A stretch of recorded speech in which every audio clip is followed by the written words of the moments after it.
Hey, Catholic Divas, welcome back to the podcast. Mama Vicky and I are in the midst of lots of changes preparing for 2026. So enjoy these next episodes in November and December, and we are going to see you with a new launch in January. Hey, this is Mama Jane. And this is Mama Vicky. Welcome to the Cycles and Sanctity podcast. I'm a Billings ovulation method instructor and a certified Catholic mindset coach. And I'm a labor and delivery nurse, an IBCLC, and a La Leche League leader.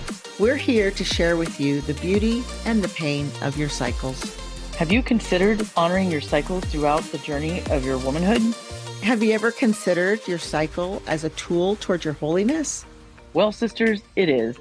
We're excited to walk this journey with you. So go grab your favorite journal and pen and your hot beverage, and let's do this.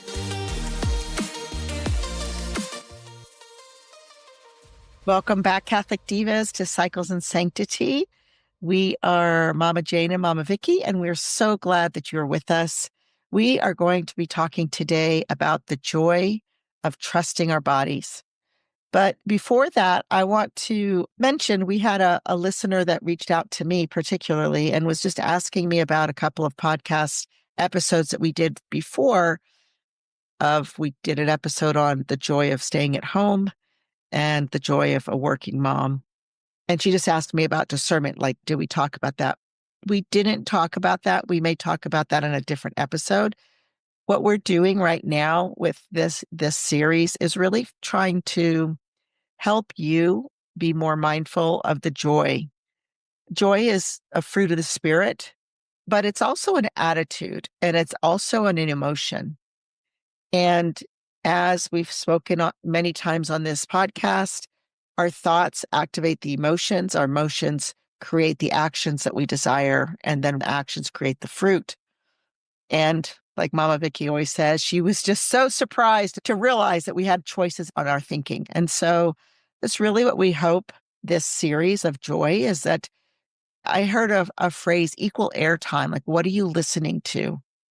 Are you listening to the negative, the depression, the anxiety, the complaining, or are you listening to the joy? So Mama Vicky. Hi, Mama Jane. How you doing? I'm doing great. Sorry. On the other note of doing this series, for me, when we come in and our topic is to discuss the joy, that helps us with our own joy. Yeah. You know, I think we all have to look at it, but it's right. If you look at the joy of trusting your body rather than like the angst about your body or poor body image or anything like this, you know, you're taking that negative connotation. But when you're like the joy of trusting your body, you know, it just, even that first line makes you think, yeah, I mean, this is a happy thing. And I just had a scripture I read the other day and it just really moved me that God does not want us to be depressed. I'm not saying that that attitude will knock out any depression or sadness or frustration in your life, but for some reason that really spoke to me. God wants us to be joyful. He created us for love and for joy and for happiness. And so striving for joy and looking for the positive in all situations and trusting that God will provide no matter how bleak it looks or great it looks. I just thought was motivational to me. So I'm excited about the joy of trusting your body because as women, our society subliminally tells us how we shouldn't trust our body. Yes, absolutely. And it's interesting going back about that joy. There's this beautiful movie, and hopefully I can remember the actual movie. It's gone from my brain right now, but it's a French story about a Jewish man, I think in Poland, and he meets this Christian woman. They get married, and he's always joyful. He's always happy. He's always kind of playing jokes and things like that. And he gets round up by the Nazis, and she chooses to go as well. Wow. And she's like, wait. And he's like, well, you're not Jewish. You're okay. And he's like, no. If my husband's going, I'm going too. But of course they were separated. And the other part of it is that they hid their son, but their son came along. And so he played a game with his son in the concentration camp. And it was it's an amazing, I have to find this. Hopefully we'll be able to find it before we actually drop the podcast. I'll look into it. But you talk about joy in a horrific, horrible situation. Well, and Frank, Yes, exactly. That's exactly right. So, yeah, so we always have that opportunity to find joy in whatever circumstances. So, The more we look at that, like that's an extreme situation. Fortunately, if you're listening to this podcast, you're not in a concentration camp, yeah, you know? exactly.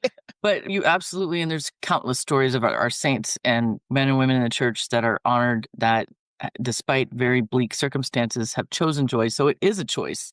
And Mama Jane does a great job coaching with this. And I do think people do need to be coached on this because we have a natural inclination to go to the negative. But no matter what your situation, if you're looking to find the tiniest of joys, then your brain will want more.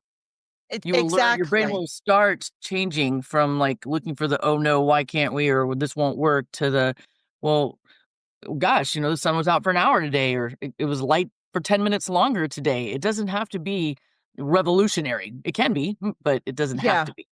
Yeah, exactly. It's kind of, again, it's training our brain to find the joy. Hmm. It's training our brain. But sometimes, like I know for myself in my own journey, that is actually a game that I created for myself at one point because I was so depressed and I was so sad. And I knew through personal development that I could change my thoughts, but I didn't even know what the feeling of joy was. And so what I did was I just literally, this is, gosh, 15, 16 years ago, I would ask myself, does this bring me joy? I Hmm. would drive around. There's a beautiful neighborhood that has these beautiful, beautiful $1 million and more houses. And I would just look at them. I would look at the flowers. Does this bring me joy? As I'm eating something, does this bring me joy? That was always my wonder question. Is this bringing me joy? And then I would discern yes or no, or how much joy it was bringing me. And I was able to think and realize, like, oh, you know what? This doesn't bring me joy. So why would I want to do it? It is that discernment, it's that reflection. And it helped me really listen to what I wanted to hear because I wanted to move in the direction of joy. Hmm. And so it gave me that opportunity to make better choices. And going back to the theme today of trusting your body, just even saying the word trust your body, that can bring up a lot of emotion and triggers for others. And again, I'm going to use myself as an example. I remember a long time ago when my children were still in the house, they were in a choir, and this choir director did private coaching voice lessons. And I thought, I want to learn how to sing really well. Like, I just want to learn how to sing. And she would give me this new music and she'd say, okay, one, two. And I'm like, wait, wait, wait, I've never heard the song. And she's like, your body knows. I don't know how to read. I don't know how to read music. Like, I'm not a musician. I kept saying that. And she'd say, your voice knows what to do. Trust your voice. And that was such a profound experience for me of trusting my voice that it would go on the note that it was called. And I would be amazed. Like, we would practice one song and I would get it right, but I would freak out if it was a song that I had never seen before. I didn't know anything. Like, my brain just was like, I don't know what to do, you know? Well, and And one, that happens a lot to us. yes. Because when you get your cycle, even if you come from a place where that it was very well explained and you know what to anticipate, when it's actually happening to you, it's the first time, and you're like, oh gosh, oh gosh. And and I find this often in my work. I mean, women, I still have not found a way to explain what a true contraction, what birth feels like to a first time mom. I think it is meant for each woman to experience. But I do see the profound difference between a woman that says, I don't know what's going, I mean, I have an idea, I know I can do it, to a woman that's like, comes in with fear. Like the idea of like, I'm going to need help to do this. My body's not ready. If I feel pain, I can't do it. And there's a huge difference in the course that your parenting and your mothering role takes. And that sets the pace for trusting our body. Hmm. And this leads us to our cycle. This is cycles and sanctity. So, Yeah. Do we trust our body to cycle well? There's been many times this, but I find there is a tendency with my phlegmatic clients because phlegmatics like constancy. But when I'm training a girl how to track her cycle, there's a thought that something's wrong with my cycle when from one menstruation to the other menstruation is 29 days, and this month it's 32 days. And the thought is something's wrong with my cycle. And I have to remind them, I have a document that reminds them what's a normal range, what a normal range of a cycle.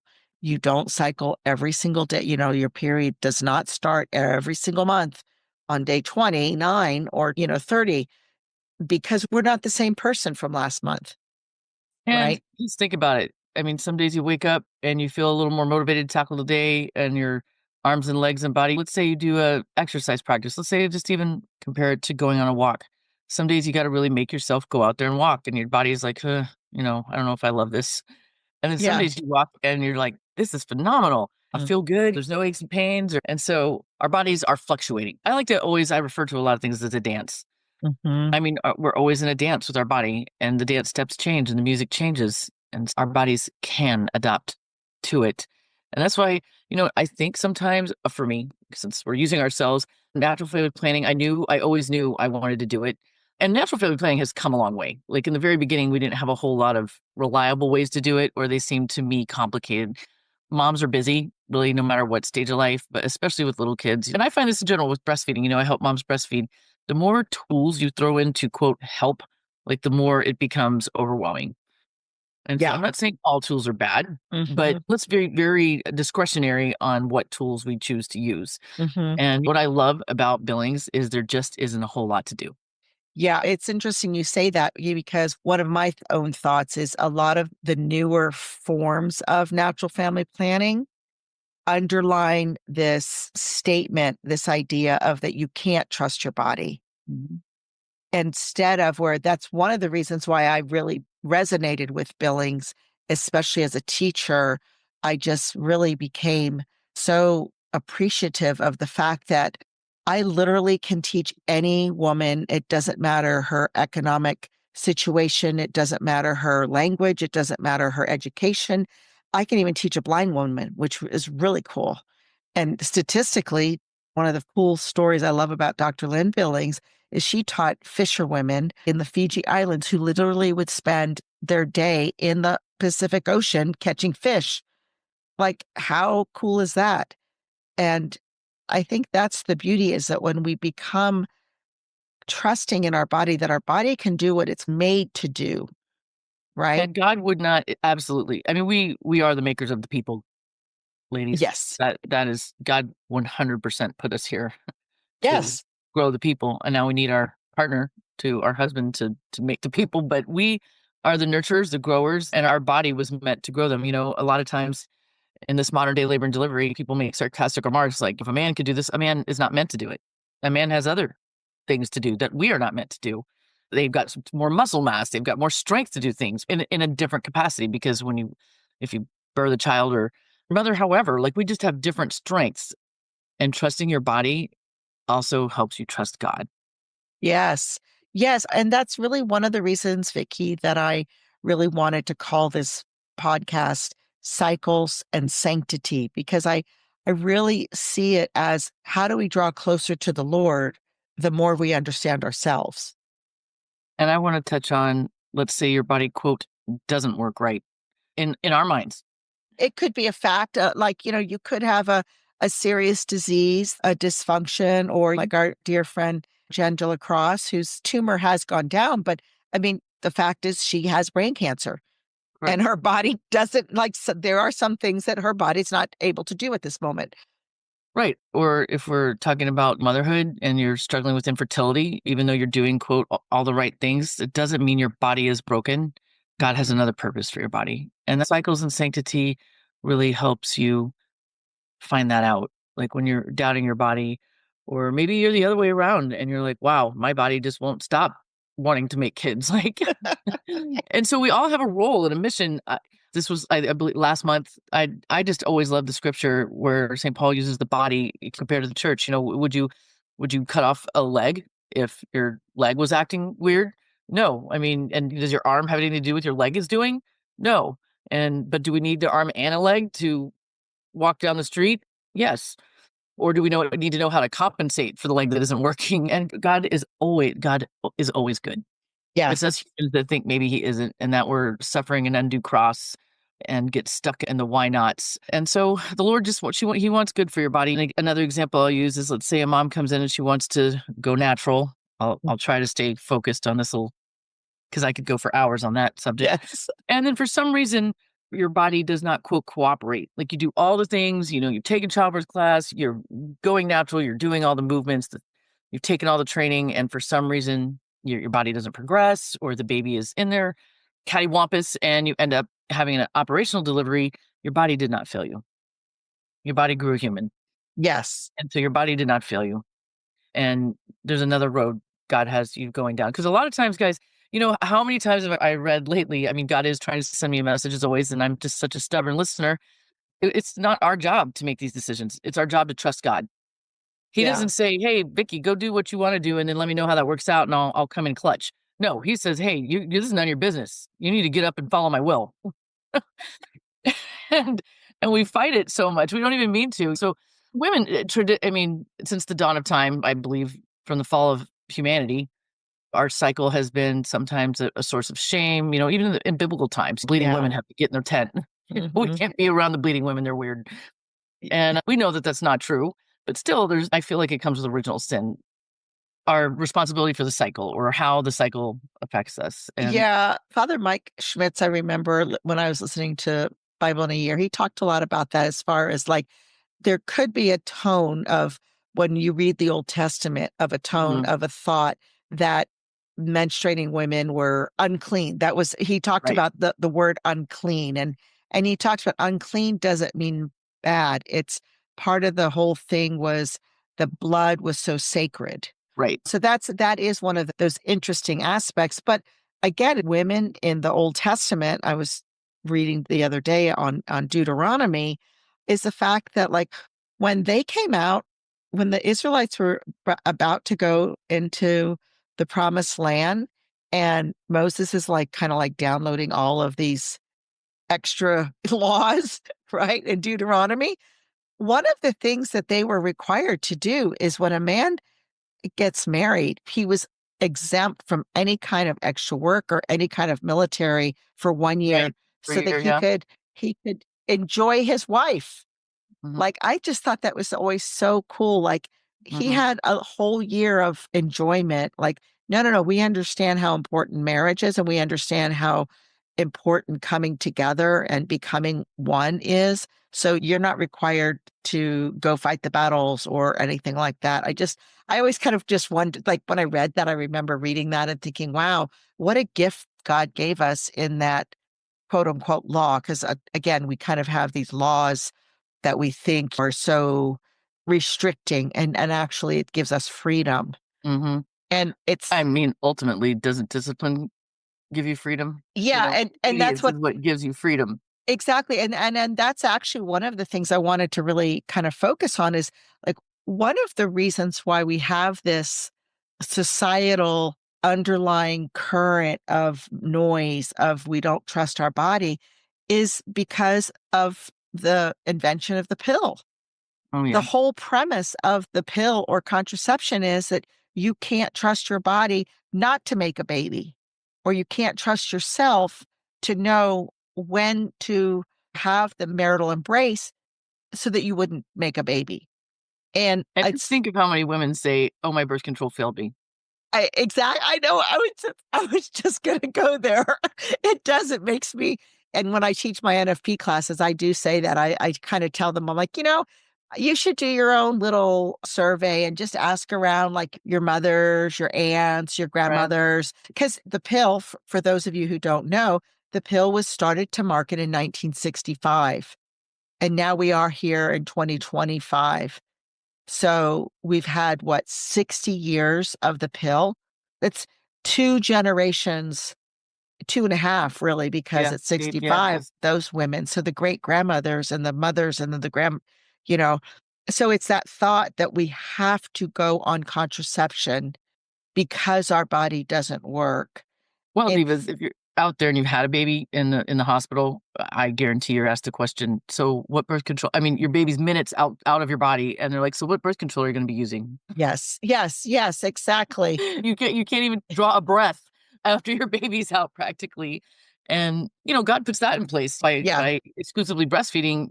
That's what you're going to do for birth control for a naturally not too close baby. Naturally child spacing. And we're going to include in the show notes, we have an actual free ebook on natural child spacing talking about breastfeeding and natural cycling and how to recognize when your cycle comes back and tips to extend that natural, what's it called? Infertility, really what it is. It's your Mhm. body is Or infertile. amenorrhea, like not Yes. having a period. Yes, Yes. or even just not cycling because you could still have the period but not ovulate. So it suppresses the ovulation, which is again, it's the beautiful thing, but we're not taught these things. So, and ladies, please hear us. If you are one of our listeners who is practicing contraception, who had never heard of this, or I know for myself, I wasn't taught any of this. Mhm. And it's why I love talking about it because I felt such freedom and such joy when I discovered that I was able to not rely on something else, that I didn't have to suppress my ovulation. I didn't have to suppress the way my body naturally works, that I can actually work with my body and trust my body through natural family planning, through charting. And there is a scientific methodology, which is so beautiful. So Well, please hear us that, yeah, it we're also not ties your condemning, we're not judging, no, absolutely not. we're loving you. Because we all have our own walks and I definitely didn't know, and so many women don't. And so Exactly. it's gonna be kinda like the joy of discovering the option of natural family planning. Yes. I mean, Yes. education is power, and we don't educate our women. I mean, women have to really seek justification or validation that their bodies are working and they don't need any intervention. Most of us women don't need, and most people don't need intervention. I mean, we don't need, quote, need a doctor. Yeah. To me, doctors, I mean, I know you guys are like, Vicky, aren't you a nurse? But that aside, doctors are again a tool to use, like when there's a disorder, but your natural cycle is not a disorder. Yeah. Birth is Exactly. not a disorder. Breastfeeding is not a disorder. Yes. Menopause is not a disorder, and I'd love to touch on that because our society really we struggle throughout motherhood. But in that perimenopause where your body's kind of changing, your body makeup is changing. Hmm. So even if you go on the strictest of diets and you're doing all these things, still your body just settles differently. The other day I was thinking, I personally was, take a 15-year-old homecoming dress shopping and that'll humble you right on down because it doesn't matter what size a 15-year-old is compared to whatever age you are as a mother. You kind of look in the mirror and you're like, wow, this old gal's looking a little worn out. But we're not supposed, I mean, youth is supposed to look like that.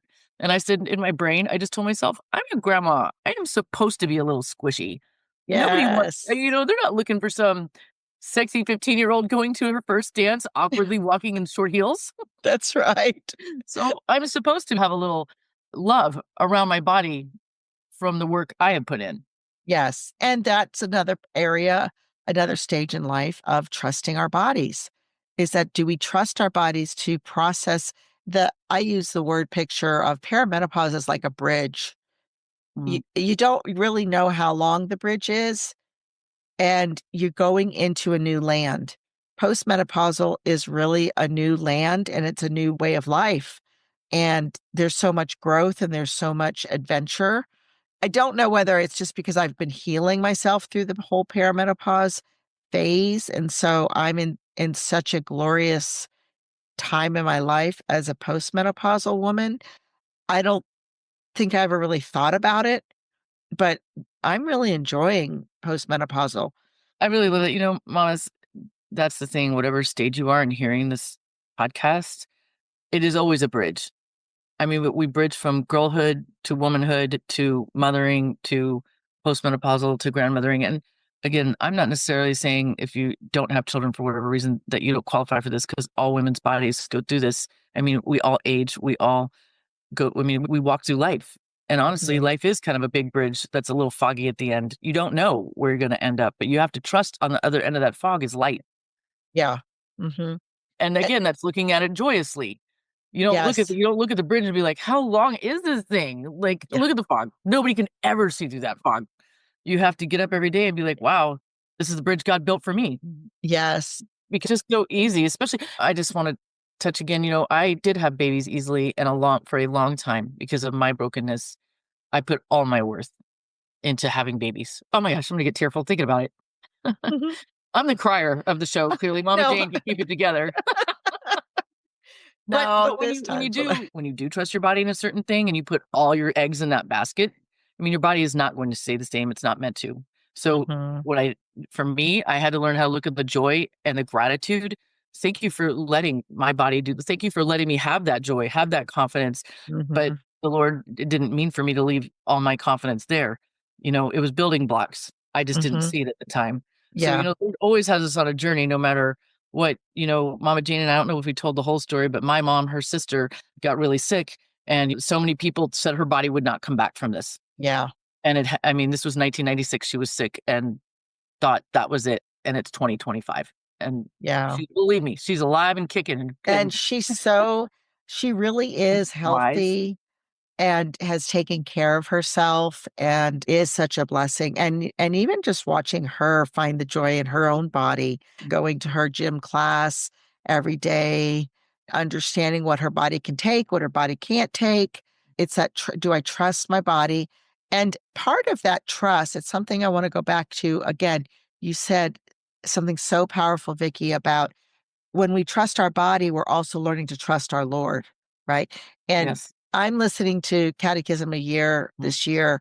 I've been pretty faithful. I thought I was going to do both of them and I just had to let go. And I was like, no, I'm a catechist. I really want to listen to Catechism in a year. And the beginning of the Catechism really talks about how God continually reveals himself, right?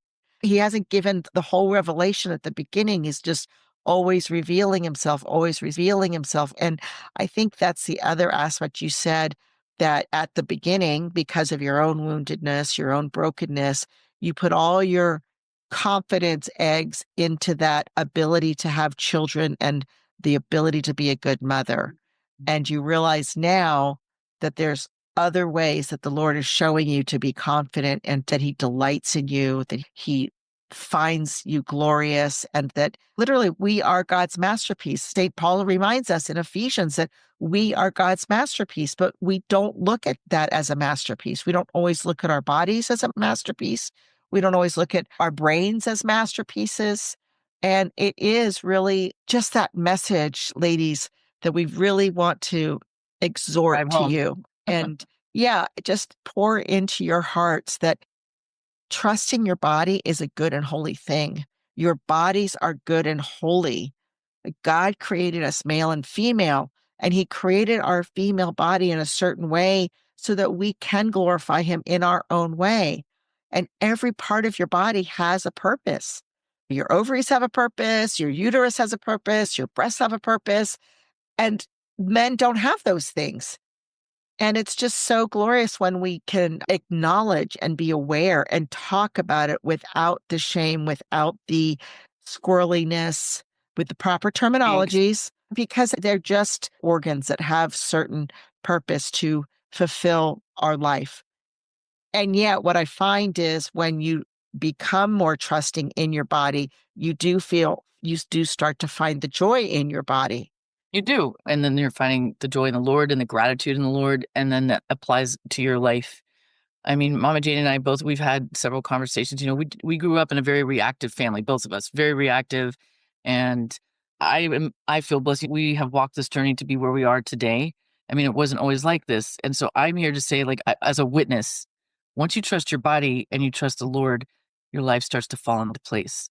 Like all Yeah. these things you were worrying about. And a lot of times you don't have that experience. You're young with your first kids or whatever age you are with your first kids. Again, it's that bridge with the fog at the end, and you're sitting here worried about the next plank. Well, that plank's there. Don't distrust this plank. You're like, I don't know, that plank looks a little shady. I'm not taking that step. Or I'm going to go on the railing and walk on the edge like this. Well, you can, but that's a little more unstable. And so, ladies, if you're listening to this, I needed coaching to get this mindset. I couldn't do it on my own. Even just a discovery call or if you're in the stage of pregnancy and breastfeeding and you're doubtful and the feedback you're getting from people you talk to is, you don't really have to worry about that. The hospital will take care of it or whatever. Mm. Please reach out to us. Join us on our Yeah. Facebook, email, and absolutely listen to this podcast, because the sooner you trust your body and look for the joy in your body and trusting your body, Hmm. the, the sooner that's another avenue of joy coming into your heart. And Yeah. that's not every day. I mean, every day us humans have to get up and choose joy. Just Yep. like we both have a lot of young adult children, and they're all finding new relationships. Like they're finding their partners in life. And I can't tell you how many times recently God is sending me a message. I need to get it. I tell them love is a choice, because I know you're all smitten with said person. And usually they come to me after they've had some kind of argument or a disagreement, or they had a revelation that, whoa, my partner's thinking a whole different thing. And they think this is done and over with, or whatever. And I said, no, no, it's a choice, because someday that new wears off. And then you look at this person you're with and you're like, why, why does he chew like that? Well, let's bring it back to the Yeah. body. I wanted to share something. You said something really important about the mindset, of course, and our Facebook group, because Yes. that is the community. And you shared with me an experience that you had as a labor and delivery nurse about this beautiful patient that you had who really had a desire to go natural. And she had some stuff, but everyone was supporting her, and it wasn't until her godmother came in that she could really embrace and hear the voice, Mm. and she could use her godmother's joy, confidence, trust in her own body to be able to work and labor and Yes. have those contractions. And really, that is what the gift that, I mean, I'm getting chills because that is the gift that you give to mothers that are laboring, postpartum mothers, breastfeeding mothers, is a new mom, especially, or a mom that is not in a state of being able to trust. Mhm. It's like that safety, like, no, trust me. I know how to help you. Let me walk with you, and we'll do this together. And And then, that yeah, builds the trust, right? It's like, yeah, it's whenever I teach a couple about natural family planning, I just use the analogy of the bike. Very rarely does a child jump on a bike and have the balance, the ability to balance on a bike. Now, some of them do, or some of them are pretty quick to learn, but that's my job, is to hold the bike as long as you need the balancing. And when, if you remember, like I remember, don't let go, mom, don't let go, let's go. no, I That's don't think anybody lacking. forgets riding a bike or Yeah. learning how to ride a bike. Exactly. But that's the trust. And sometimes you need another to pass on the trust. It's Yes. okay.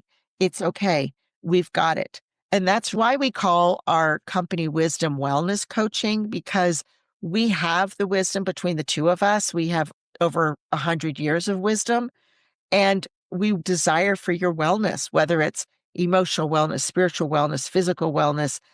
We desire you to become the best version of yourself, and so that you can really become the masterpiece that God desires for you to become in order to serve the people that you're called to serve. Yes.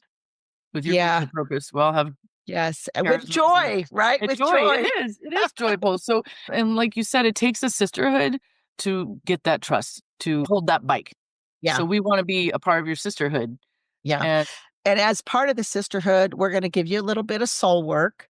As mhm, a coach, I like to ask good questions. So, again, this is all about journaling, giving yourself maybe 5 or 10 minutes quiet time, either after dropping the kids off at school, or during lunch while you're at work, or in the evening after the kids go to bed, whatever time, or maybe on a Sunday. Ask yourself these questions. The first question I want to encourage you to really meditate and reflect on is, how do I trust my body? mhm, Find the ways that you do trust your body. The second question is, how could I trust my body more? In what ways am I not trusting my body? Where can I trust my body more? And then I always go back to gratitude. Gratitude and joy just go hand in hand. Maybe if you can, for a week or so, offer, Lord, I thank you for my body because.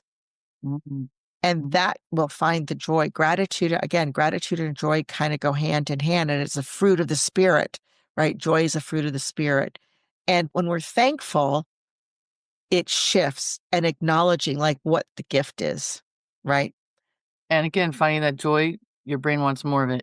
Yes. Brain's like, well, that feels good. What else am I grateful for? What else does my body do? Or what else? And then it just spills out into your life. Yes, And exactly. and It, it's easier to come back to on the days you're not looking for the gratitude, yeah. because you'll start to feel like, why do I feel unrest? Why do I Yeah. not trust this Hmm. process? So come on over, ladies, come to our Facebook. And if you've never heard of Billings, you've never heard of natural family planning, also that brings a trust in your relationship. I mean, I jumped off topic because at the end, it's all about communication with your person that you're with in life. And Billings or any natural family planning is a beautiful way to open the doors of communication. Yeah. Well, listen, ladies, we love you. We want to communicate with you. Reach out, meet us over on Facebook, and we'd love to have a chat with you guys. God bless you till next week. We hope you enjoyed this podcast. Go ahead and share it to your best friends. And it would really help us if you wrote a review. Tell us how we're doing. We want to hear from you. And come on over to our Facebook page at Cycles and Sanctity and join our conversation. That's where we can talk every day and make this podcast into what you want to hear. See you next week, Divas.